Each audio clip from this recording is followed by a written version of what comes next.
All right, what is going on, ladies and gentlemen? How is it going? I'm Is There No One Else? And today's video, we are going to go over the 6.3.0 patch notes. Now, as is always the case with these, I will go over the PvP aspects of these patch notes. I don't normally dabble into PvE because I don't keep up to date with that stuff. You're better off looking at Lyco videos, Outcast videos, other YouTubers. But if there's something that really catches my eye, you know, maybe I'll make a comment on it. But this is more around PvP. This is like I said, this is the first set of patch notes. Things are subject to change. Whether it's good or bad, the sky isn't falling on the first set of patch notes. So there's been a lot of changes that have come into play that get changed within the second or third week. So if there's stuff you don't like, bring it up on the forums. Make sure you know, if you have the access to test it before you immediately, before you say something's bad, at least test it first and then, write out a well thought out complaint for it. That way it can correctly get adjusted or whatever. So, yeah, I have not seen these yet. These just came out about 5 minutes ago. We're going to read through them for the first time. I'll provide you guys my thoughts, my feedback in real time. I think these are always kind of fun just to see what they are. Let's dive into it. Welcome to the Elder Scrolls Online 6.3.0 featuring Flames of Ambition DLC and the Start of the Gates of Oblivion, the year-long adventure. This DLC adds 2 new 4-player dungeons for you to tackle, Black Drake Villa and the Cauldron. All right. Table of contents. Scroll through. New dungeons. You guys can go back and check them. I'll provide a link in the description so you guys can go check out the dungeons if you want. New item sets. Let's start here. There are several new item sets that are obtained through the 2 new dungeons. Blake Drake Villa. True Sworn Fury, which is light armor. Spell crit, spell damage, max magicka. Okay, so 2, 3, 4 pieces. Okay. 5 piece adds 708 spell critical. Increases your critical damage by 4%. This bonus doubles to 1416 spell critical and 8% increased critical damage when you're under 75% health. This bonus quadruples to 2832 spell critical and 16% increased critical damage when you're under 50% health. Wow. Okay, so this is essentially a Titanborn set, but with crit damage. I've talked a little bit in my Discord about this.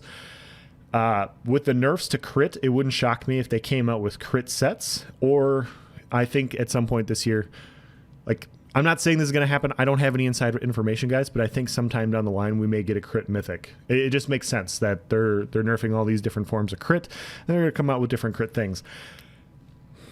I don't know. This doesn't look bad. This doesn't look bad. We're going to have to see what it is. The critical damage and spell crit looks pretty solid. The amount of spell crit that you get, maybe you can move on from Malcath. Not on everything. This is going to be a light armor set. So the first things I would look at with a set like this would be like Magplar or Magblade, since they already have the 10% crit passive. It's a little bit easier to get away from Malcath on those specific specs. Not that you can, but it's a little bit easier. It'll be interesting to see what this looks like on paper. I can't tell you what the crit chances are without really looking at it further, but this is a very interesting set. This is definitely going to have to be something that we're going to have to look at because, yeah, it would be nice. Regardless of if this is good or bad, it's at least worth looking at to see if we can move on from Malcath, which is 95% of PvP builds right now. So kind of a cool little set. That's very, very interesting. Kinraz's Wrath. Medium armor adds 129 spell damage, 657 weapon critical, 129 weapon damage. Sorry, both weapon damage.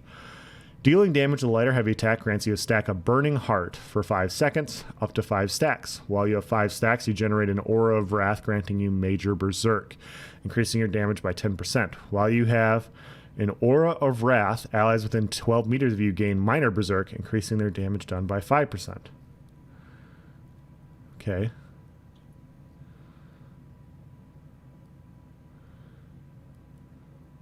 Dealing damage with light or heavy attack grants you a stack of Burning Heart for 5 seconds, up to 5 stacks. While you have 5 stacks, you generate an Aura of Wrath, granting you Major Berserk, increasing your damage by 10%.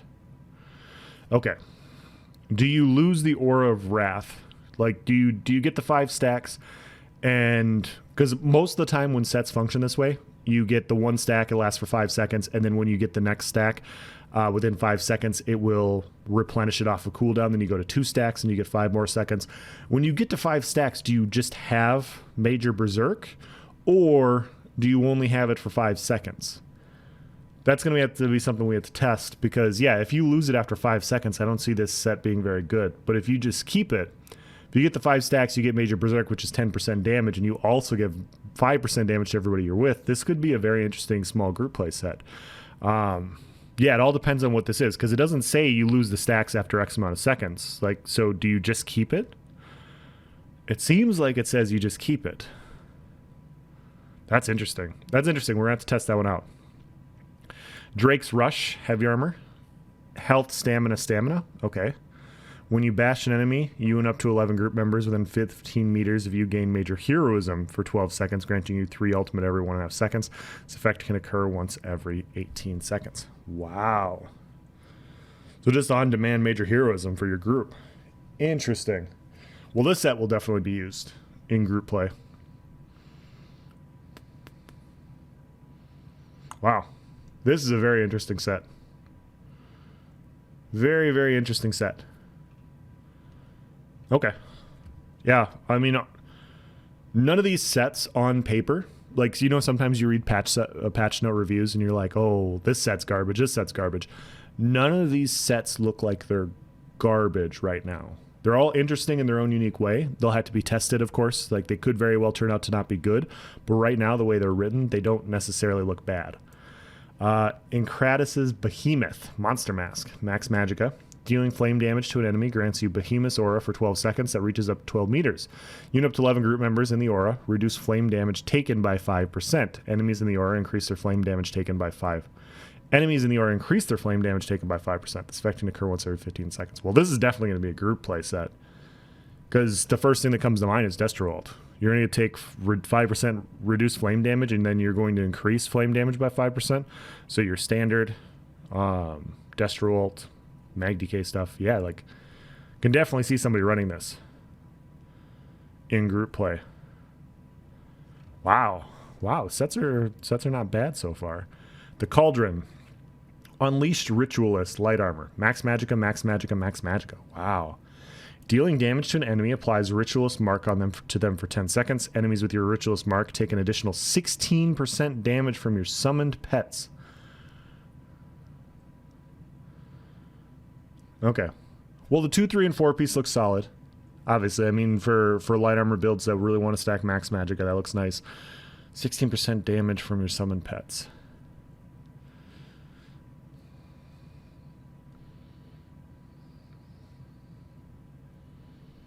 Okay. I don't see this one being effective in PvP. I mean, yeah, the 16% damage from your pets is nice, but I'm trying to think of, like, even pet sorks. You know, if you're running the Clan Fear and the Matriarch and the Atro, you're still not buffing your frags with this. You're not buffing your frags, you're not buffing your curse, you're not buffing your Mage's Wrath if you're running that, but your Clan Fear does a little bit more damage, your Matriarch does a little bit more damage. Obviously, the Atro doing more damage is nice, but does it offset that? 16%'s a lot. But it's only 16% of, like, half of your build, half your sets. So, and then it requires you to run basically a full pet build, running more pets. And yeah, I mean, I guess if you went crazy with pets, maybe. I don't know.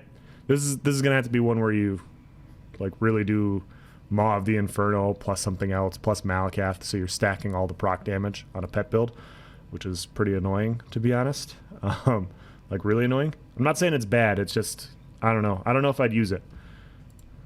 This includes pet summon from other items such as Mad Tinker and Defiler. This does not include pet-like effects such as the Cliff Racer from the dive ability or Honor from Cold Harbor's favorite set. Okay. Yeah, I mean, it's basically a set that buffs procs. That's what it looks like. I don't know. I don't know. You could probably make something kind of cheesy with it.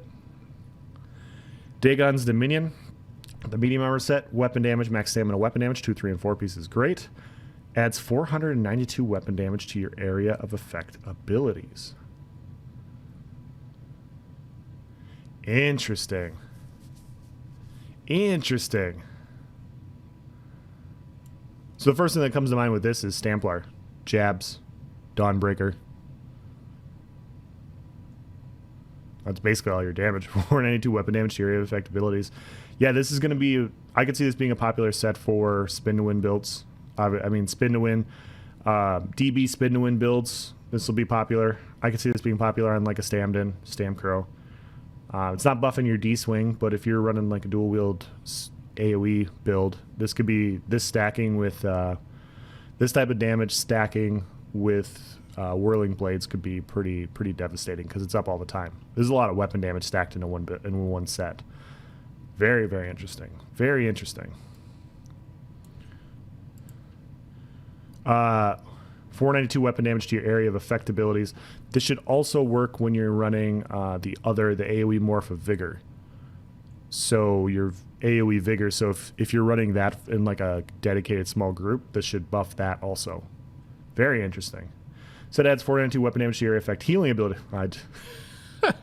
I didn't read that. I'm sorry. I clicked it and then I just thought about it. But yeah. Yeah, so yeah, it's going to affect your Vigor too. It's very interesting. Fool Killer's Ward, the heavy armor. Armor, max health. Okay. Activating block while in combat places a damage shield on you and 3 group members within 18 meters for 2 seconds that absorbs 4,000 direct damage. If a damage shield breaks, the wearer of the shield restores 5680 magicka and stamina. This effect can occur once every 30 seconds. If a damage shield broke, this effect can occur once every 10 seconds if no damage shields broke. Okay. So every 10 seconds, you can have a damage shield that will absorb 4,000 direct damage. If the shield breaks, like you're really getting zerged, it turns into 5680 magicka and stamina every 30 seconds. You divide that by 15. So divided by 15, it's roughly it's just under 400 recovery for a set. Magicka and stamina recovery for a set for your group. It's not bad. That's not a bad set. I mean, the shield isn't that big, but if the shield is getting broken, you're basically giving your group sustain, and that's not a bad option. So they can dodge roll a little bit more, they can heal a little bit more. It looks like you get 1 bar it. So if you back bar this on a sword and board build, which can literally be anything, the 2, 3, and 4 piece is fantastic. Armor, max health is very nice. That's an interesting set. A lot of group play sets so far in this DLC. All right, Baron Zadruz, Monster Mask.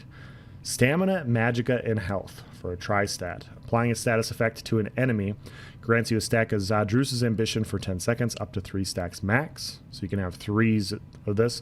When you gain 3 stacks, the stacks are removed and you gain 3 ultimate. On gaining ultimate, you cannot gain additional stacks of Ambition for 2 seconds. Applying a status effect. So burning, defiled. This is once again trying to stack, using charged as an example, to try and stack multiple different effects. It's interesting. I guess we'll have to see how easily you can gain stacks. Because yeah, if you're using, this seems like more of a trial monster set than a PvP set. I'm not saying you can't, it's just charged isn't as good as it used to be. It's not that it's bad, it's not as good, so people aren't stacking charged effects the way they used to. And at this point, you can get similar ultimate running blood spawn. Because yeah, it depends on how quickly you're stacking these different effects. Well, it'll be something that you have to test, but this, on paper, seems like it's more of a PvE trial situation. If you're running a charged frost staff, you can potentially stack a few more effects. You get generating some more ultimate to where you can do more healing or more ultimates. I don't know. It's interesting. I just don't know if it's good enough compared to other sets. New collectibles, outfit styles, and dyes. Overall, the sets look interesting. They definitely look interesting. Some utility for tanks and everything. Champion point system update. Okay, let's go through this.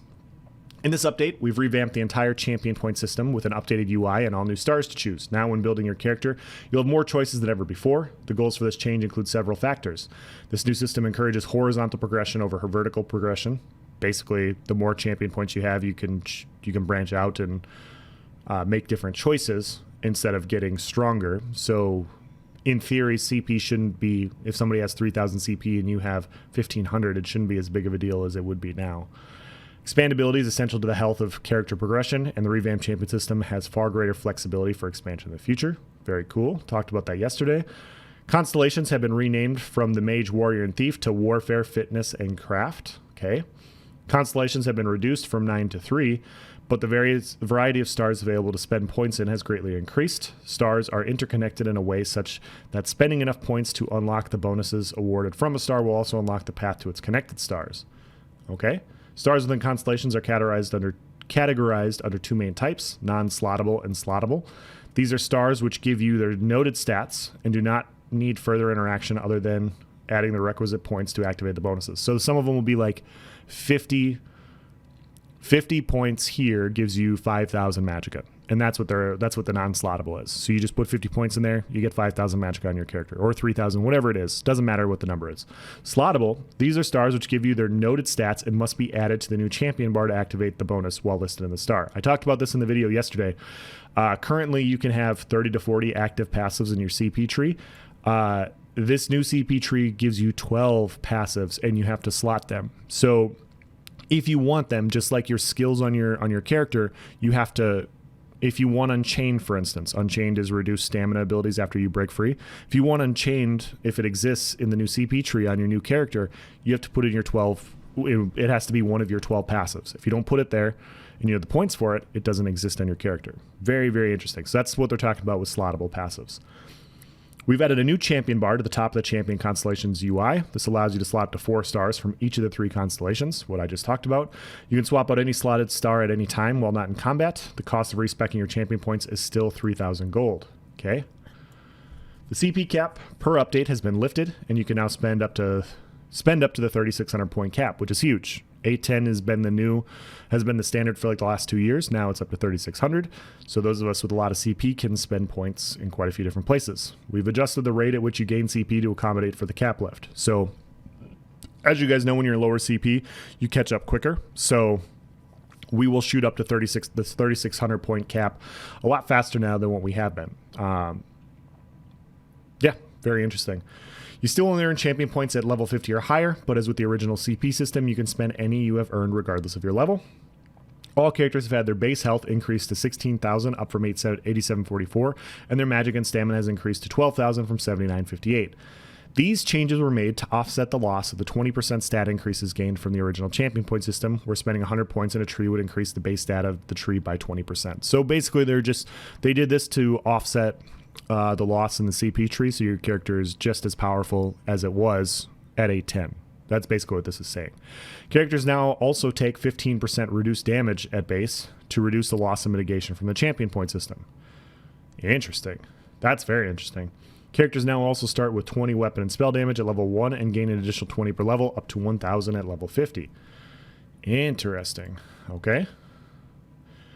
Armor changes. Equipped armor pieces now passively augment your character's effectiveness at a baseline, in addition to their purchasable passives.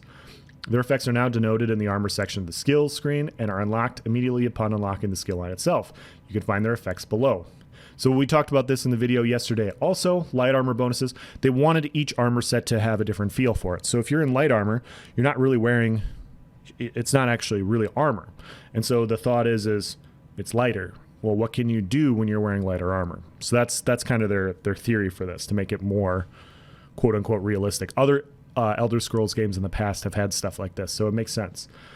Light armor bonuses. Reduces your damage taken from magic flame, frost, and shock damage attacks by 1% per piece. So because you're wearing light armor and you're typically a mage, you're going to take reduced magical attacks. So this makes sense. 1% per piece if you're in 5 light. It's 5% damage mitigation on light armor. Reduce the cost of roll dodge by 3% per piece worn. Wow. We're going to have rolly light armor builds. That's huge. 15% roll dodge reduced cost. Holy crap. Increase your movement speed while sneaking by 5% per piece worn. Okay. Ooh. Actually, hold on. Increase your movement speed by 5% per piece worn. Guys, I don't want to get your hopes up, but that's 25% movement speed. while sneaking. Is melee Magblade back? I know it's not. I know it's not. But is it? I know it's not. Interesting. Very, very interesting. Reduce the cost of break free by 5% per piece worn. That's huge. 25% break free cost? Holy crap. Reduce the cost of bash by 3% per piece worn. So yeah, you're in light armor, you're CC'd, you're not as heavy. Those are very, very interesting. And then you get penalties. You get bonuses and you get penalties. So light armor penalties, increase your damage taken from physical attacks, physical, poison, disease, and bleed by 1% per piece worn. So you can, if you're wearing 5 light, you take 5% more damage from melee attacks. So stam blades, whatever. Which wouldn't be good in this current meta. But what they also said yesterday is these penalties offset each other. So if you're wearing 5 light and 2 heavy, you get 5% more damage by wearing 5 light, but with the 2 heavy, it offsets it. So you'd only take 3% more damage by going 5-2. You'd only also get a 3% buff to everything else, but still, that's not bad.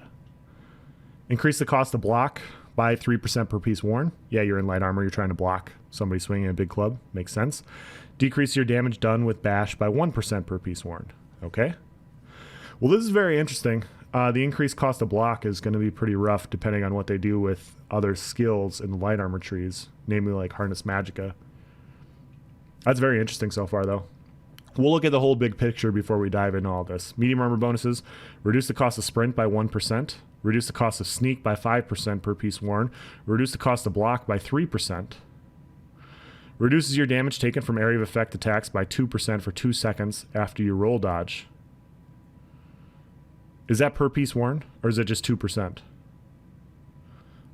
Because everything else is per piece. I know it doesn't say per piece, so I guess not, but 2% is nothing. Increase your movement speed by 2% while immune to crowd control. Interesting. So medium's got very interesting. Basically, you're slippery. No negatives for medium. So you're just more slippery. I'll just say this. Medium armor reduce the cost of sneak by 5%. It's such a bad passive. It was already a bad passive for medium armor. Only Nightblades can use this. More than Nightblades run medium armor. And so I would like to see this get changed. The sneak passive is, I get it because you're in medium armor, you're light and stealthy rogue. They want that to have its thing. But more, like I said, more than Nightblade runs this, but only Nightblade really uses sneak. So yeah, I don't see the big benefits of this. Having an entire passive that only benefits one class just kind of seems, yeah. If they did an entire reduced cost, and don't make it 5% per piece, but yeah, if you're in light armor, I don't know, you reduce the cost of dodge roll or something. Like something like that would be way more beneficial for everybody. And don't make it by 5%. Don't reduce the cost of dodge roll by 5%. I'm just saying, like, make it more universally applicable to everybody. Heavy armor bonuses. Reduces your damage taken from martial attacks by 1%. This is going to be the inverse of light armor. So you're going to be tankier versus stamina builds. Increase the amount of damage blocked by 1%. So you're going to be tankier because you're in heavy. Increase the damage done with bash by 3% per piece worn. So you can have up to 15% more, well, up to 21% more bash damage if you go with 7 heavy. Wow. Reduce your damage taken while immune to crowd control by 2%. Per piece worn. Very, very interesting. So yeah, so they're just making heavy armor thicker, which makes sense. Heavy armor penalties. Increase your damage taken from unmagical attacks by 1% per piece worn. Reduce your movement speed bonus of sprint by 1% per piece worn. Makes sense. You're in heavy. You're not going to be as fast. Increase the cost of roll dodge by 3% per piece worn. Interesting. Increases the size of your detection area while sneaking by 10% per piece worn, making you easier to detect. Yeah, makes sense. You're clanging around in armor, you can't crouch. They're going to be able to hear you. That makes sense. Changes were done to help increase the effect that armor plays on your build by augmenting your core combat mechanics such as break free, roll dodge, and sprint in ways that are not apparent in the paradigms. Additionally, the rock, paper, scissors effect that armor was originally meant to follow should have more sharp effects in PvP situations where light armor is stronger versus heavy, but weaker versus medium, and heavy is stronger versus medium. Okay. We also try to avoid outright buffing the same exact playstyles that already exist with some armor types in efforts to improve armor viability rather than reinforcing the existing patterns. Okay, makes sense because the dodge roll stuff. For example, light armor has much more freedom with most of its stamina cost, but is less effective with outright soaking damage. Heavy armor is now slower but bulkier, but medium armor is more slippery but with less sharp bonuses as it has no drawbacks. That makes sense. That makes sense. Less sharp bonuses because there's no negatives. All armor passives now scale per piece of armor equipped, rather than some of them granting bonuses while wearing 5 pieces or more. Okay. This, along with a new penalty and bonus system of armor, should help diversify build variety, increase the viability of unique options such as 4 or 3, and all 7 pieces of the same armor weight being worn. Okay, so the 5-piece bonuses no longer exist. You can go 4 or 3, you can go 4, 2, 1. Interesting. So yeah, so all of these bonuses you can more or less offset. So for those of you guys that are light armor and you're like, hey, I'm light armor, I'm wearing 5 light, I just take more physical damage. Well, you can go 4 light and 3 heavy, and you only take 1% more damage versus physical attacks. So if you're running sword and board, well, that doesn't matter because that's armor. So yeah, you only have 7 armor pieces. So yeah, you can go 4, 3, and you offset it by that amount. Very, very interesting. Let's see what the other passes are. Light armor concentration. So these are the other passives. That's a very, very big change. That's another huge change. I was curious what they were going to do with that because Brian Wheeler was talking about going 4-3 yesterday, and I was so confused. I'm like, what about the 5-piece bonuses? Yeah, I guess they're gone. Light armor concentration. This passive now grants 469 and 939 spell penetration per piece of light armor worn, rather than 24, 42, 48, 84 wearing 5 pieces or more. So almost 1k pen per light armor piece. So 5, you get 4,500. 6, 5,400. 7, 6,300. 6,400 pen for 7 light.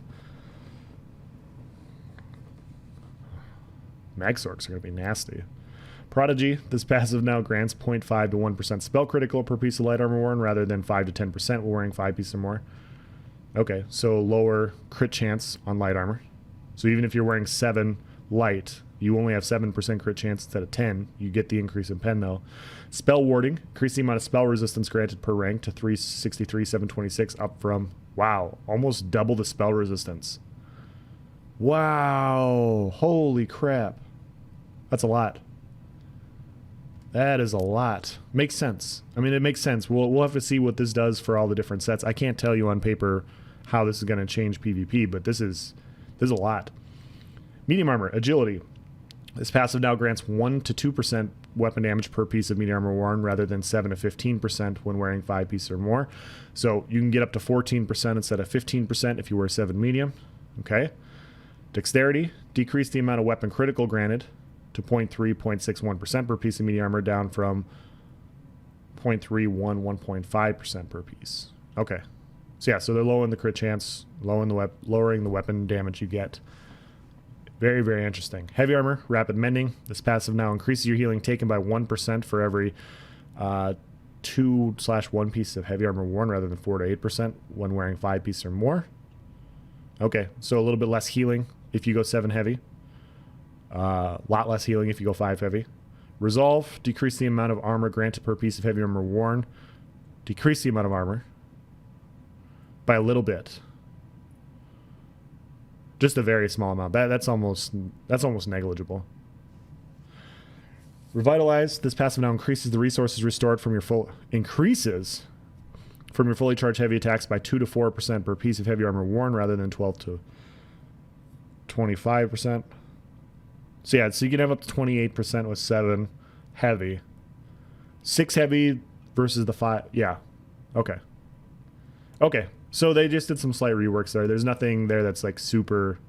The light armor changes are probably the biggest in my opinion.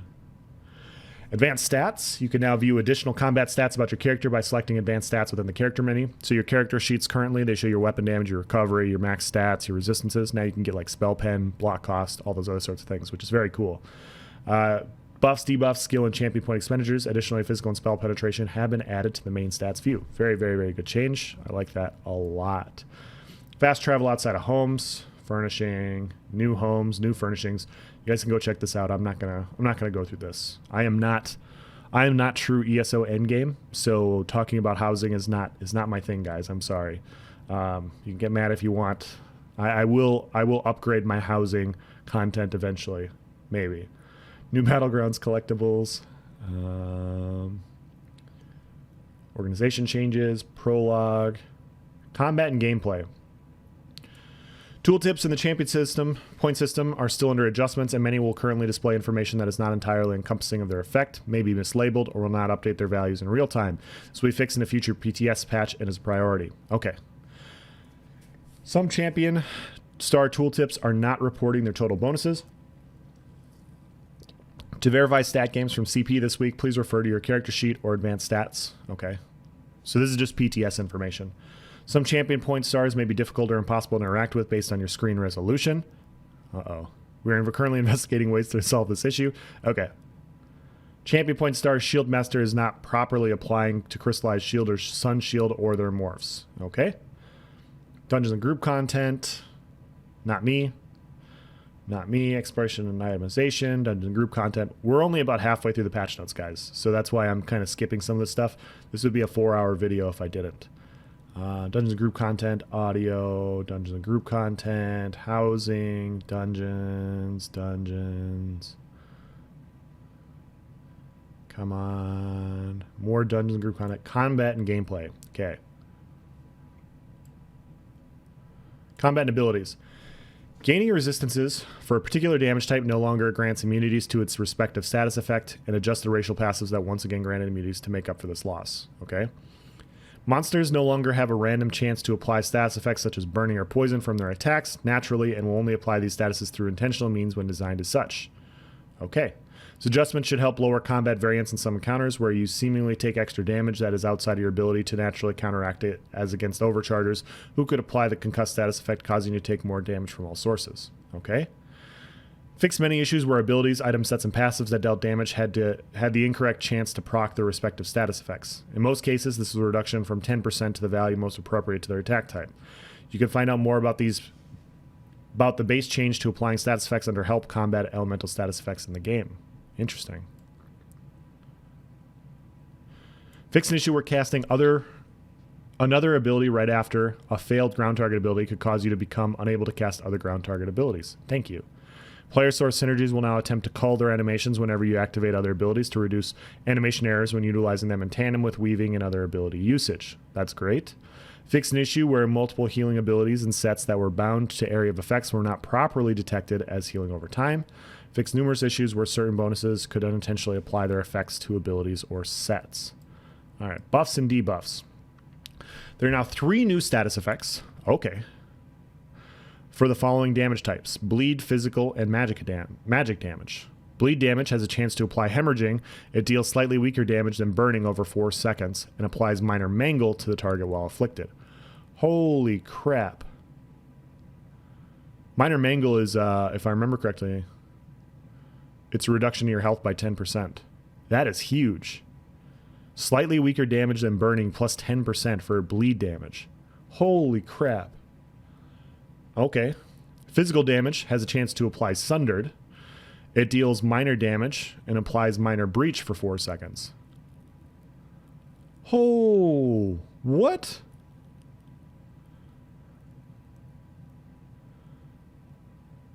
Okay, so Pierce Armor may not be best in slot anymore, guys, because you're just going to have minor breach on anything physical damage, potentially. Interesting. Magic damage has a chance to apply Overcharge. It deals minor damage and applies minor Magicka Steel for 4 seconds. Holy crap. Okay, so I talked about this on my last video when I was talking about things that I wanted to see, and I thought that Magicka classes having other ways to build in sustain so that they can stack more damage would be valuable. Minor Magicka Steel. A little bit more recovery so that they can stack more. I like it. I like it a lot.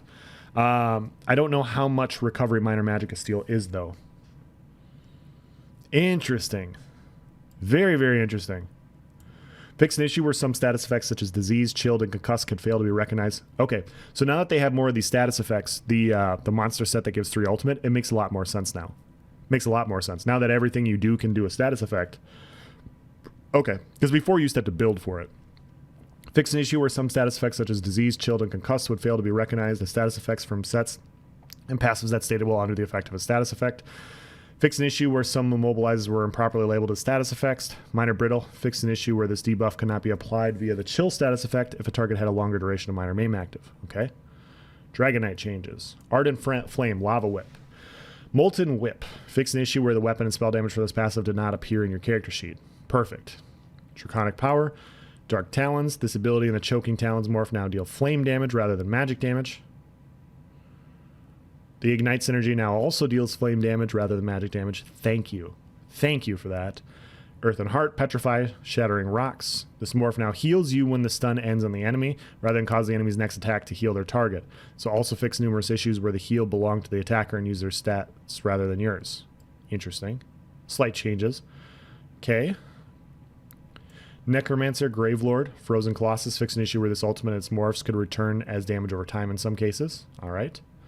Nightblade changes. Assassination, Mark Target. Fix an issue where this ability and its morph sourcing of Major Breach would be removed if the ability was recast while still active on a target. This effect will now be considered 2 negative effects instead of 1. One for Major Breach and another for the mark that grants the caster resource if the target dies, similar to the other abilities that apply multiple effects such as Power of the Light. That's huge. That's honest. So 2 negative effects on mark is actually a very nice change. It's less that can be purged off. Very, very interesting. Shadow, Consuming Darkness, Hidden Refreshes, Heal. Now, okay, so there's a few different ways you can kill people with Purify. You burst them, which is typically what Nightblades do. And sometimes it's hard to fight certain classes as other classes. And so, as an example, if you're a Magic and Nightblade and you're trying to deal with a Warden, you're just not able to dot them down. You don't have enough dots in your spec to really pressure them. And when you apply the couple that are good, they have their netch that purges them almost immediately, and it's almost not worth using it. You're just hoping for burst. Now this just gives you a chance to potentially stack just a little bit more. It's a nice little change. Consuming Darkness, Hidden Refreshes, Heal now ticks once every second rather than half second, and adjusted the total healing to remain roughly the same. While this energy is active, it now displays what it does when hovered over in your Area of Effects tab. All right. Veiled Strike, Surprise Attack morph. This morph now applies the Sundered status effect on hit rather than reducing the target's physical resistance by 5% if you successfully flank the target. Holy crap. So Sundered is Breach. I'm going to have Major. So if you guys know my Nightblade, I run Mark Target, and I already have Major Breach. And now I have Minor Breach after I hit a surprise attack. Okay. Well, it's going to depend on how much physical resistance they have. So let's say they have 30,000 resistances. Before, you'd reduce it by 5%. So 5% of 30,000 is what? 1,500? Okay, so it's roughly about the same. It's going to be a nerf versus somebody with 40,000 resistances. It's going to be a buff if they have lower resistances. So if somebody's running around with 20k resists, this 5% isn't going to be as valuable as the new Minor Breach. Okay. Okay, so yeah, most people are running, depending on the builds, 20 to 40,000 resistances. So I'm going to nuke squishier players, and it's going to be a little bit harder to kill tankier players. Overall. If I'm reading that right, of course. Siphoning, Cripple. This morph now applies the overcharge status effect to each tick rather than applying minor magic steel for its duration. So also fix an issue where the magic steel could be removed if you recast this ability early. Oh. Yeah, I'm sorry. Minor magic steel's on Ellie Drain, isn't it?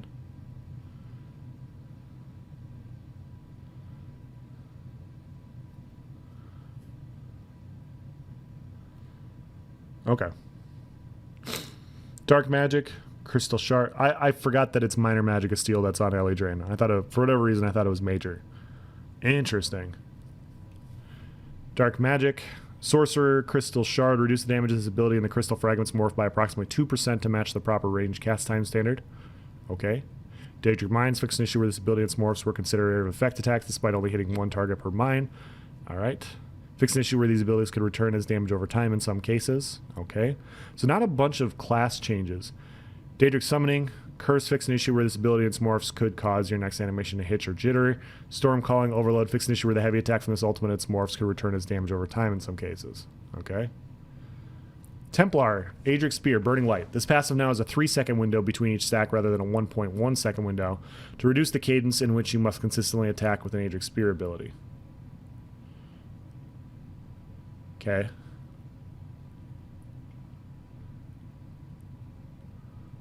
Dawn's Wrath, Solar Flare. Reduce the cast time of this ability in the Dark Flare morph to 0.8 seconds, down from 1 second. Reduce the damage done by approximately 21%. Reduce the cost of all versions of this ability to 2,700, down from 2,970.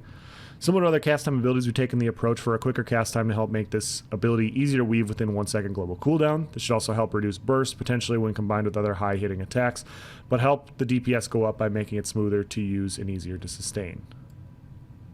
Interesting. I don't know what to think about the Burning Light change. I'll have to go and look at it. I'm sorry. I wish I had a better answer. I don't know how that impacts it. So if you guys are Templar mains, because I'm not, you can comment a little bit more. It seems like a nerf. I can't remember what the rework to Burning Light was. I'm sorry. Restoring Light, Lightweaver, fixed an issue where this passive did not properly grant its stated armor when you were channeling Rite of Passage or its morphs. Okay. Warden. Winter's Embrace, Frozen Gate, fixed an issue where the damage from this ability and its morph could return as damage over time in some cases. That's all we're getting for Warden nerfs. Heavy attacking with a bow is a completely new reload animation that is faster and smoother than before with 100% less jitters. The power of a sober mind does wonders on the battlefield. Accuracy. This passive now grants critical chance rather than weapon critical. Rank 2 now grants 6% critical chance, up from 5%. Snipe. Reduce the cast times of this ability down from 0.8 seconds down from 1 second. This ability and its morphs now have a much faster, smoother animation to support their new cast time. Reduce the damage done by approximately 21%. Thank God. Oh, thank God. Thank you so much. Thank you, thank you, thank you, thank you, thank you, thank you, thank you, thank you. I wouldn't be against the damage. I still wouldn't be against the damage on Snipe. It's the desync more than anything. It really is. The desync's the biggest issue to Snipe right now.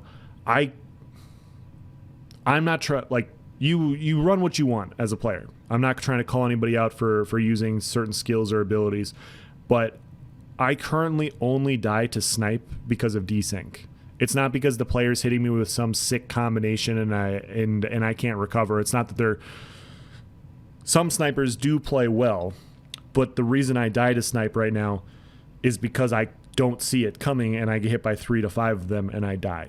And so there's a huge desync issue, and the fact that it desyncs, maybe this 21% reduction will allow a few more cast to come in and maybe your character can respond a little bit more. If your character can respond more, that'll be fantastic. That's all I'm hoping for. But yeah, I could take or leave this change. It's just the way it currently functions, something needed to be done, because dying to desync is the most frustrating thing in this game. It's by far the most frustrating because there's nothing you can do about it.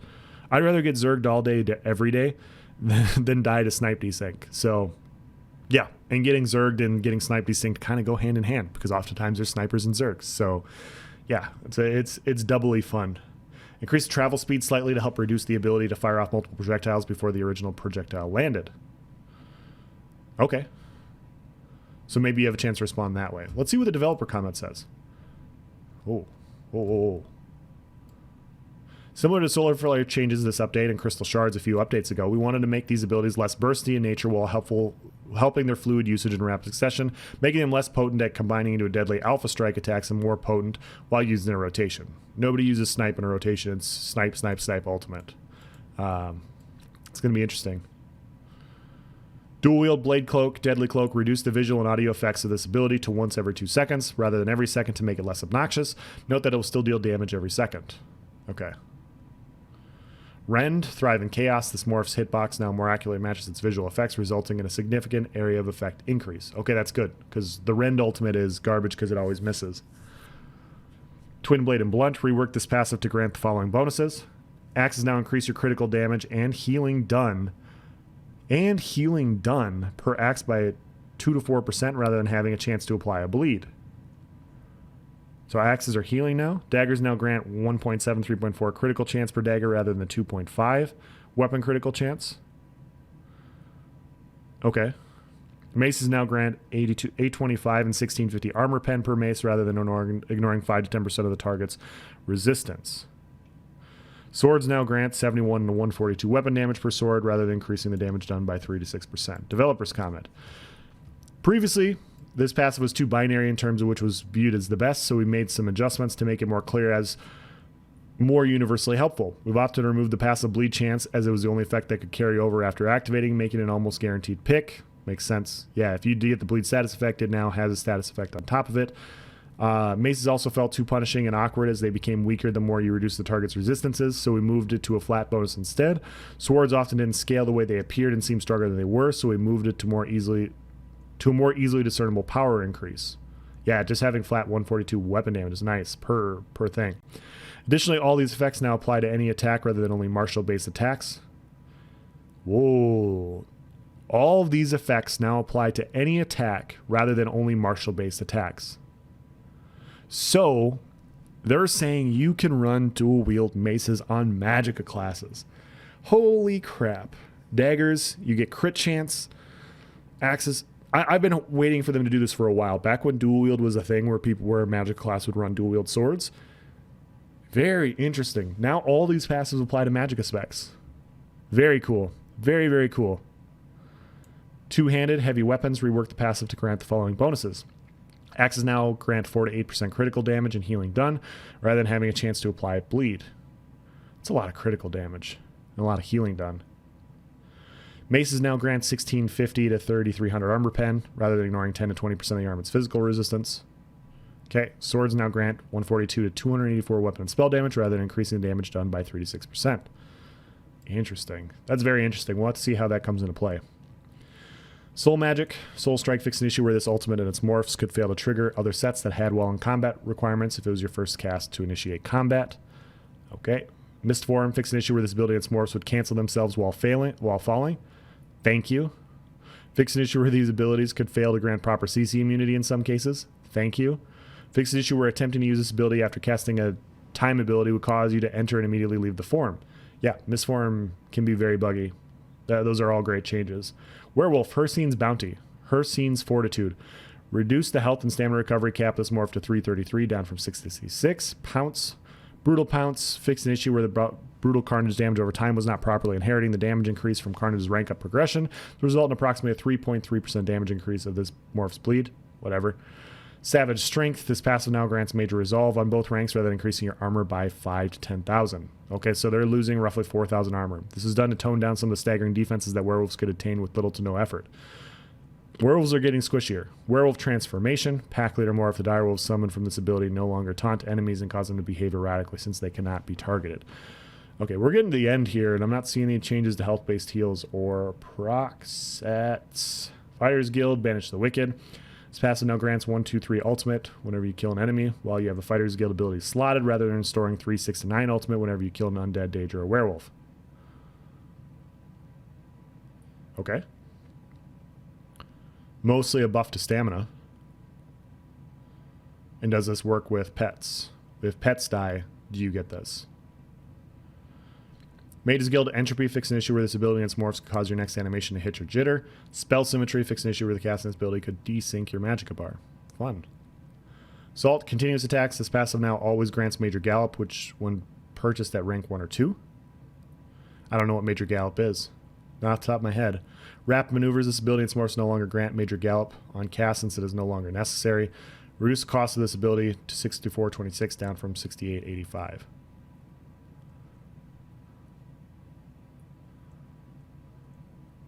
Slightly adjusted some racial passives now that champion points have been reworked, and a few standards within our set bonus efficiency systems that have changed. For simplicity's sake, we've listed the final rank adjustments of each passive rather than each rank adjusted. Argonian Resistance. This passive no longer grants immunity to the disease status effect, and once again grants an equal amount of poison resistance. Okay. Resourceful.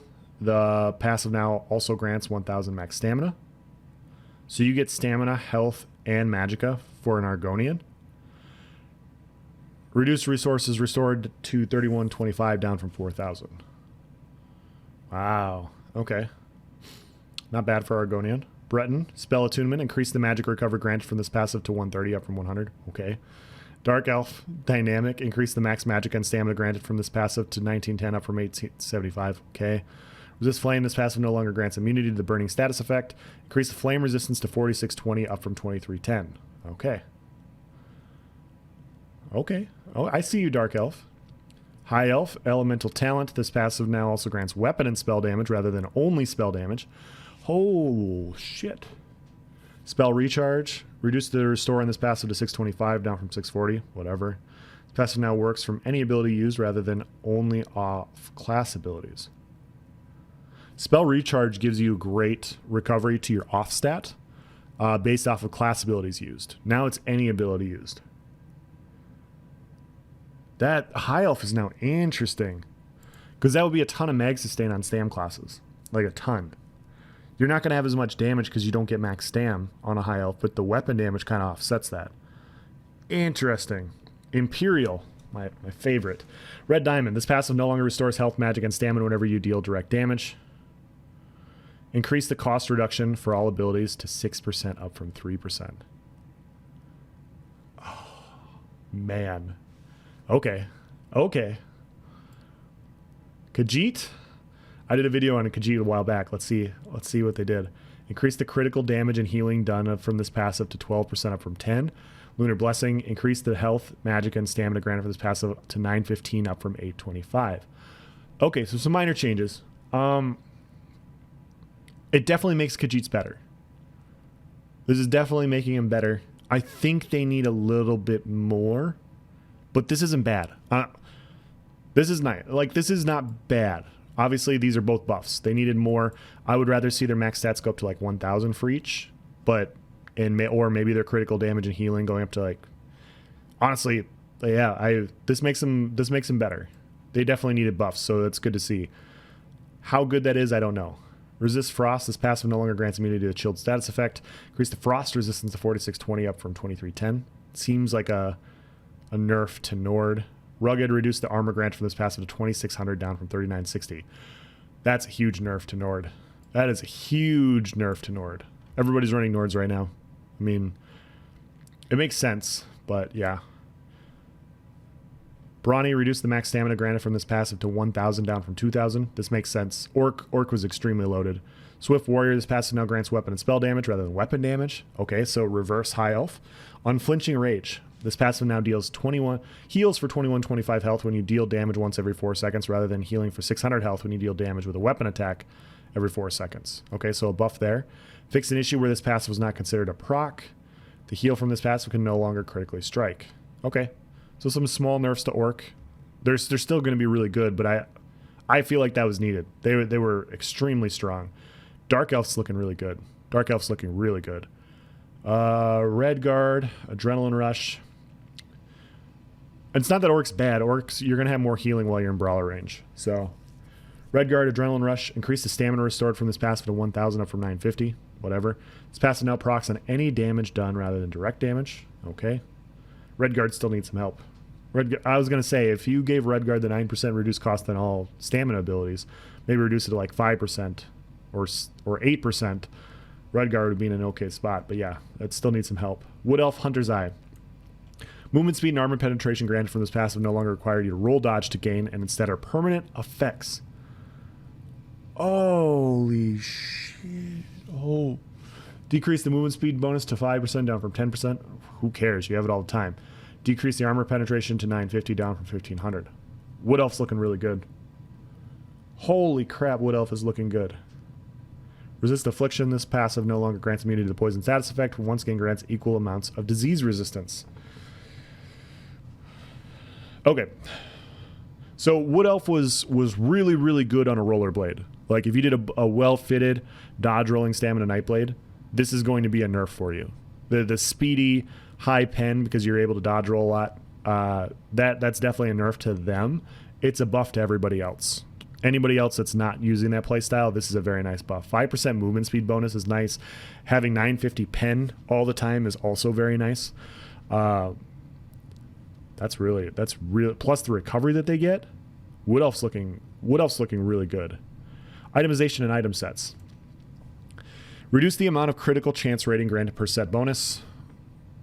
down from 3.8 down to 3%. This means all sets and passives that grant critical rating have been adjusted to meet this new standard.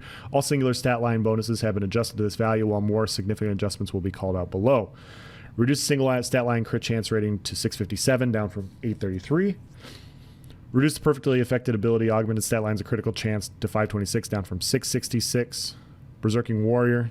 Okay, so this is all just different crit chance sets. You can go back and look at this. I don't think there's... Increased cooldown on acuity. Yeah.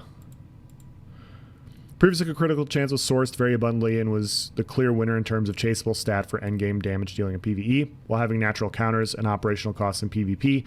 The main source of this issue was the fact that the standard critical crit chance granted was too high, meaning item sets and passives that granted it were out of line when compared to other stats like weapon and spell damage or penetration. This is true in PvE, but not PvP. With these adjustments, we expect many builds to have reduced critical chance rating, while also helping tone down the effectiveness of critical damage and healing, unless your build goes out of its way to specifically chase those stats now. Okay. In efforts to combat against the effectiveness of pre-buff sets, or sets that retain their effect after activating and equipping them, we made the following adjustments. Sets now require you to be in combat for their fight. Okay. Shroud of the Lich, you have to be in combat. Interesting. Meritorious, Armor Master. You have to be in combat for Armor Master now? Yikes. Spectre's Eye, Tooth of Laquestes, Undaunted Infiltrator, and Unweaver. You have to be in combat for those now. Interesting. So, yeah, you can't just gank from stealth with Undaunted Infiltrator and Weaver. What about the other heavy attack sets? These buffs are no longer retained if you unequip the number of pieces required to activate them. Balorg and Stygian. Crafted, Adept Rider. This set now permanently grants Major Gallop and Major Expedition when worn, rather than granting Major Evasion while mounted and creating a harmful area that damages and grants Major Evasion to you and group mates after dismounting. Okay. With this rework, we expect to see the set being niche in functionality, but far more beginner and crafter friendly by helping traverse the game world, especially when at lower levels you cannot attain these buffs easily. Okay. Dungeon Arena, Drozakar's Claws. The set now grants up to 129 weapon damage on its 5-piece bonus. Decrease the weapon damage granted per bleed to 103, down from 133. These changes were done to make up for the fact that axes no longer apply bleed, and the addition of the hemorrhaging status effect. With these adjustments, the set should now be far less swingy in performance, and shine when specialized on bleed builds with less variance on chance. We'll have to go and look at that again, too. Flame Blossom fixed an issue where the set did not properly scale with damage over time modifiers. Iron Blood fixed an issue where the set could stack with very specific snares. Strength of the Automaton, the set now clarifies it also works with bleed damaging abilities since this is a new damage type, but the set was originally designed to keep the damage type in mind. Okay. Alkosh, don't need to look at that for PvP. Blessing's Bulwark, this set now has a cap of 1320 health recovery. Ravager fixed multiple issues with a set could proc of abilities that did not attempt to reduce the target's resistances. Sad face. Celine, the set no longer has a 15% chance to proc, is now guaranteed to proc on any non-proc melee damage. Uh-oh. Increase the cooldown to 6 seconds, up from 4. Reduce damage dealt to 1174, down from 13,364. Melee Nightblades are going to love this. With these adjustments, we expect lower DPS in the high end for builds utilizing rapid hitting melee attacks such as jab or rapid strikes, while helping hit perform better on the lower end with builds that utilize singular hit spambles. Okay. Tremor Scale fixed an issue where the set's physical resistance reduction was considered a snare in some cases. Art and animation, audio, Crown Store and Crown Crates, dungeons and group content. Okay. Exploration and itemization, housing, miscellaneous, UI, the end. Okay. So, a lot of good stuff here. Overall, a lot of good stuff. I'm not going to say that this is bad. This is a lot of work done to adjust the crit modifiers. New sets look interesting. They did reduce the tankiness of werewolves by a lot. A lot of werewolves were running a 10% armor, and then they were also running Mighty Chuden, which allowed them to have the major armor buff. This allows them that specific setup to not stack. So you can't run Chuden anymore because you passively get that buff. So you're not only are you losing 4,000 armor passively on a werewolf, you also lose the ability to run that armor set, which means you're losing another 7,000. So you're losing 11,000 armor in that combination. So that's a substantial hit for werewolves. I would still like to see them go after health-based heals. A few health-based heals are a little problematic, putting a cap on that. They did not affect. I was surprised that I'm not seeing anything for Malcath or proc sets. So Kind of thought that those would be adjusted in one way or another, but like I said, I am not going to complain about these changes. They look good. Honestly, like all of them look good. There's nothing I'm looking at where I'm like, oh, this is BS. I don't like this. Passive changes are very nice. But yeah, we'll have to go on the PTS and look at all these things. I got it downloaded. When it goes live, I'll be able to test some stuff, and we'll be coming out with more videos. So if you guys have any questions or comments, please provide them in the section below. If I missed something, which I'm bound to do on this many patch notes, please let me know and I can make a correction. Thank you for watching, guys. Have a nice day.